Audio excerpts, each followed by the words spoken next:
The sound hit me first, not my daughter's scream, but the wet splatter of something thick hitting fabric, followed by that awful collective gasp that comes right before people decide whether to be horrified or entertained. I was still in the kitchen, birthday cake half-plated, when I heard my family choose entertainment. I ran outside just as 8-year-old Maya doubled over, clawing at her face with paint-covered hands. The white sundress she'd spent an hour picking out for Grandpa's 60th birthday party was now streaked with viscous red paint and craft glitter. Above her, an orange Home Depot bucket swung lazily from the rose trellis, dripping the last of its contents onto the patio stones. My sister Riley stood 3 feet away, phone held high, zooming in on my daughter's distress with the clinical focus of someone who'd done this before. 29 years old and still chasing viral moments like they were oxygen. "That's gold," Riley narrated into her phone, her voice pitched with that fake enthusiasm influencers use. "The face journey is everything. This is going to break 100,000 easy." Maya's hands were shaking as she tried to wipe the mixture from her eyes. "It burns, Mommy. I can't see." The laughter started before I could reach her, not just chuckling, full-throated howling from my cousins by the grill. My father doubled over, beer sloshing from his bottle. My mother clapped her hands together like she was at a comedy show. "Oh my God, her little face," Mom wheezed, actually wiping tears from her eyes. "That's the best thing I've seen all year." Something in my chest went very cold and very clear. I crossed the lawn in 4 strides, paint splashing onto my shoes, and slapped the phone out of Riley's hand mid-recording. The device hit the patio with a satisfying crack against the wrought iron chair leg. Riley's scream could have shattered glass.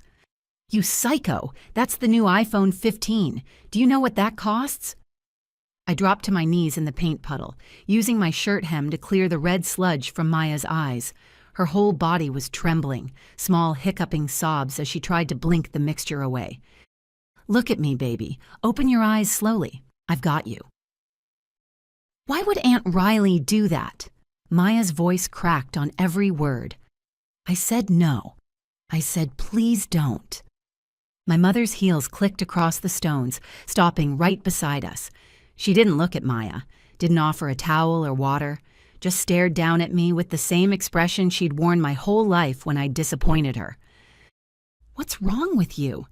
Her voice dropped to that dangerous register I knew too well. "You're making a scene. It was just for fun. Riley's followers love this kind of content."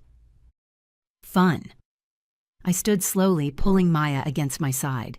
She buried her face in my stomach, getting paint all over my shirt. "You call dumping chemicals on a child fun?" "It's washable paint, drama queen." Riley snatched up her cracked phone, screen spider-webbed, but still recording. I was live. "Do you have any idea how many people were watching? You owe me $1,500 right now for this phone, plus damages to my brand." I looked around the circle of faces. My father, my aunts, my cousins, uncles, 15 people who'd watched my daughter beg and cry, and not one of them had moved to stop it. They looked annoyed that I'd interrupted the show. My father set down his beer with exaggerated patience. "Apologize to your sister. You broke her property. This is unacceptable behavior at a family gathering." My name is Harper. I'm 37 and a financial analyst. This is the story of how I finally made them see me. The 3 weeks before this party had been consumed with planning. I'd coordinated with the caterer, arranged the rental chairs, picked up the custom cake, hung the banner. My father had called twice to complain that I wasn't doing enough, that Grandpa's birthday deserved the full treatment. I'd done it all while working 50-hour weeks and managing Maya's summer activities alone. Her father had vanished when she was 2, just stopped showing up for his custody weekends until I stopped asking. I'd eventually filed for full custody and child support, which he never contested, probably relieved to be officially free of us. My family knew this. They knew I was barely holding it together. But this was what we did in my family. I fixed things, I planned things, I paid for things. And they took credit and decided I still hadn't done enough. "If you walk out now," my mother said, her voice carrying across the suddenly quiet patio, "don't come crawling back when you need a babysitter. Don't call when you're lonely. You're tearing this family apart." Maya's fingers dug into my sides. "Mommy, can we go?" Riley was already back on her phone filming us, her voice syrupy with false concern. "My sister just attacked me because she's jealous of my success. Watch her run away like she always does. This is what narcissism looks like, guys." The walk to the car felt endless. I could feel every eye on our backs, hear the whispers starting. "So sensitive," my aunt murmured. "That kid needs to toughen up," my father said, loud enough to ensure I heard him. "World's going to eat her alive if she cries over every little thing." I buckled Maya into her booster seat, her sundress stiff and sticky with drying paint. Riley appeared on the porch, still filming, narrating our departure like it was a reality show finale. My hands shook on the steering wheel the entire drive to the gas station. In the fluorescent-lit bathroom, I spent 40 minutes scrubbing paint off Maya's skin with rough paper towels and pink hand soap. The glitter was impossible. It clung to her eyelashes, stuck in the corners of her eyes, embedded in her nail beds. "Why does Grandma hate us?" Maya asked, staring at her reflection in the smudged mirror. Her eyes were rimmed red from crying and scrubbing. "Did I do something bad?" "No, sweetheart, you didn't do anything wrong." But Grandma laughed. Her voice got very small. "She thought it was funny when I was scared." That sentence hit harder than anything else that had happened, because Maya was right. My mother had laughed at her granddaughter's pain, had clapped, had called it the best thing she'd seen all year. And I had spent 37 years making excuses for exactly this kind of behavior, telling myself Mom was just old-fashioned, Dad was just gruff. Riley was just young and didn't understand boundaries yet. I'd played peacemaker, absorbing their cruelty so I could keep Maya connected to her only living grandparents. I'd been protecting the wrong people. Our apartment was quiet when we got home. A 2-bedroom walk-up in a neighborhood my parents called unfortunate, but never offered to help me leave. I ran Maya a warm bath and sat on the closed toilet lid while she soaked, watching red-tinged water swirl down the drain. My phone had been buzzing in my pocket the whole time. I finally looked. Mom. "Riley is devastated. You humiliated us in front of the whole family." Dad. "Transfer the money for the phone by tonight. Don't make me come over there." Riley. "I'm pressing charges for assault and property damage. $1,500 for the phone, plus $500 emotional distress. My followers are destroying your Facebook right now. Good luck showing your face at work." I opened Facebook with a sense of dread I should have anticipated. Riley had posted the video, not the part where she dumped paint on Maya, but the part where I slapped her phone away. The caption read, "Attacked by my own sister at Dad's birthday party. Jealousy is a disease when your sibling can't handle your success. Hashtag toxic family, hashtag assault, hashtag influencer life." The comments were already in the hundreds. Strangers calling me psycho, crazy, saying I should be in jail, saying Riley should press charges, saying children need to learn to take jokes. My mother had liked the post. My cousins had shared it. They were rewriting reality in real time, and they had the audience to make their version stick.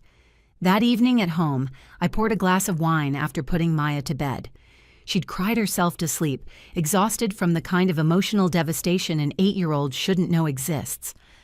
I sat at my cluttered desk in the apartment, intending to deactivate my social media accounts, maybe hide until the storm passed. That's when I knocked over the stack of mail. A thick manila envelope slid onto the floor, and I stared at it for a long moment before my brain made the connection. The bank. The mortgage statement I'd stopped opening months ago because nothing ever changed. Then I remembered. 5 years ago, my parents facing foreclosure after my father's failed business venture. My mother refusing to downsize her lifestyle even as the debt piled up.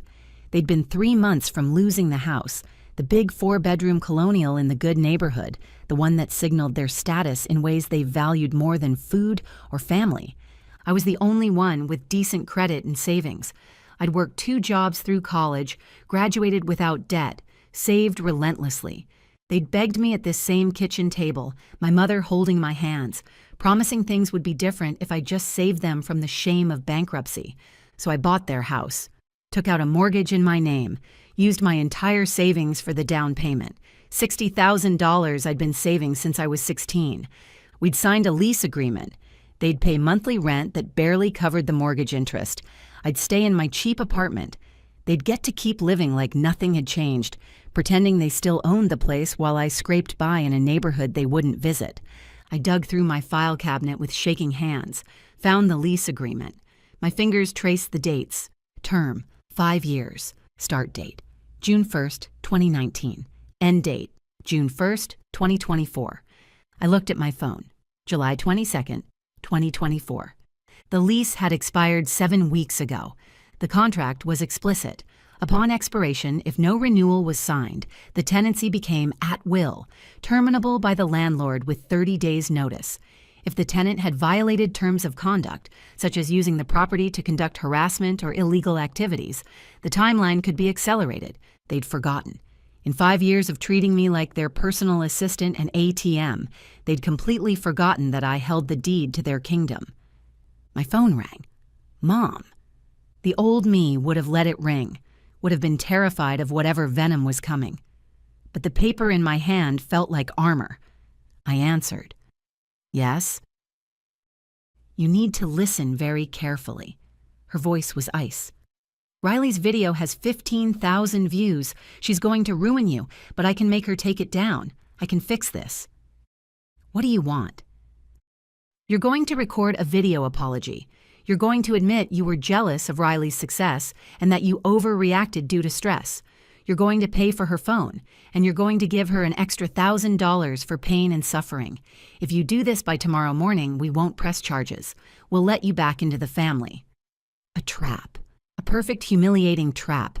If I made that video, they'd own me forever. They'd replay it at every family gathering, use it to dismiss me for years. And if I refused? And if I don't? I asked quietly. Then you're dead to us. She spat the words. Don't think you're getting any inheritance. We're cutting you off completely. You'll be nothing. You'll always be nothing. Inheritance. The word almost made me laugh. There was no inheritance. There was only the debt in the house I owned and they occupied. Okay, I said. I understand your position. Good. Her voice softened slightly, mistaking my calm for submission. Send the money tonight. Don't make us wait. She hung up, confident she'd won. She didn't realize that by threatening to cut me off, she'd severed the only thing that had protected her all these years. My guilt. I didn't sleep that night. Instead, I spent the hours between midnight and dawn drafting documents, making calls, setting pieces in motion.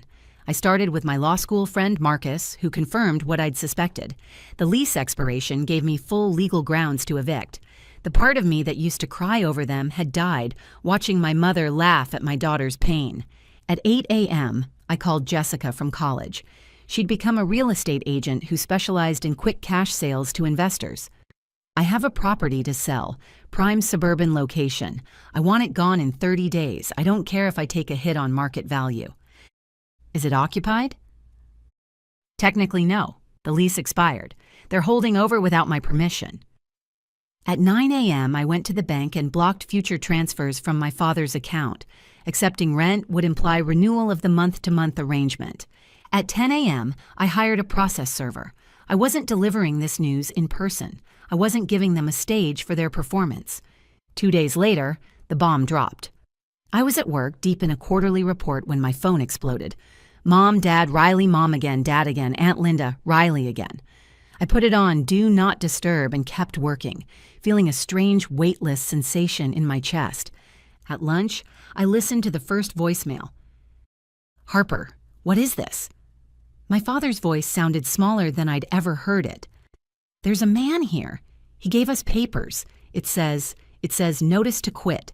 Says the house is being listed for sale. You can't do this. This is my house. I've lived here for 20 years. The second voicemail was my mother, no longer cold and controlled. She was screaming, a raw, panicked sound I'd never heard from her. You ungrateful brat, how dare you? We're your parents. You can't kick us out. Where are we supposed to go? You call this off right now. Right now. The third was Riley, her influencer voice cracking. You can't sell the house.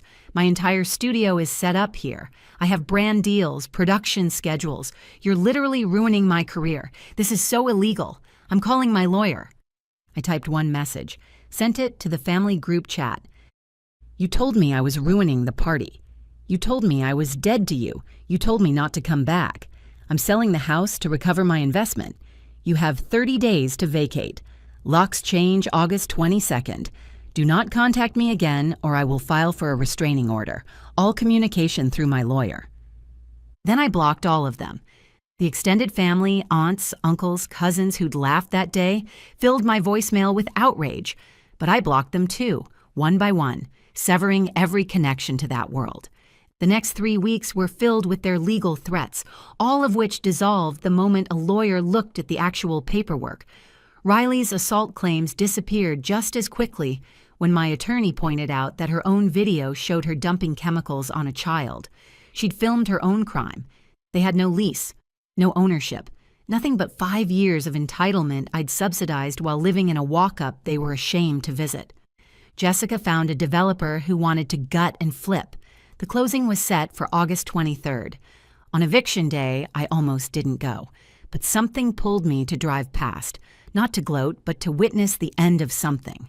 I parked 2 houses down and watched. The moving truck was too small for all their furniture. I saw my father throwing boxes into the back, his movements jerky and desperate. He looked old suddenly, smaller. Riley sat on the curb in her expensive athleisure, mascara streaked down her face, phone in her hand but not filming. For once, she was just a 29-year-old woman who'd built her entire identity around a backdrop she was losing. My mother paced the driveway in her designer heels, screaming at the movers, but they ignored her. They dealt with evictions before. They knew entitlement when they saw it. I should have felt triumph. Instead, I felt the ghost of the girl who'd just wanted them to love her, who'd believed that if she tried hard enough, sacrificed enough, they'd finally see her value.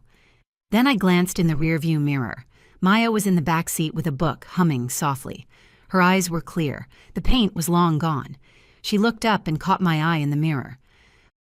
"Are we going to the new house now, Mama?" With the equity from the sale, money that was legally mine since I'd paid every cent of the mortgage for 5 years, I'd bought a townhouse 3 towns over, better schools, a neighborhood where no one knew Riley or my mother, a place where Maya could be a kid without becoming content. "Yeah, baby." I smiled, and this time it reached somewhere real. "We're going home." I put the car in drive and pulled away. Didn't look back at the driveway. Didn't watch them loading the truck. They'd wanted drama. They'd wanted a show. They'd spent years treating me like a supporting character in their performance. But I'd finally figured out the truth. I was never meant to be in their story. I was always meant to write my own. And this time, I got to choose the ending. Before you go, here's a quick bonus for sticking around. If you love learning and growing like I do, you need to try audiobooks. I've got an exclusive deal with Audible. Your first month is completely free. That's access to over 500,000 titles. 0 cost to you. All the details are waiting in the description. Don't miss this one.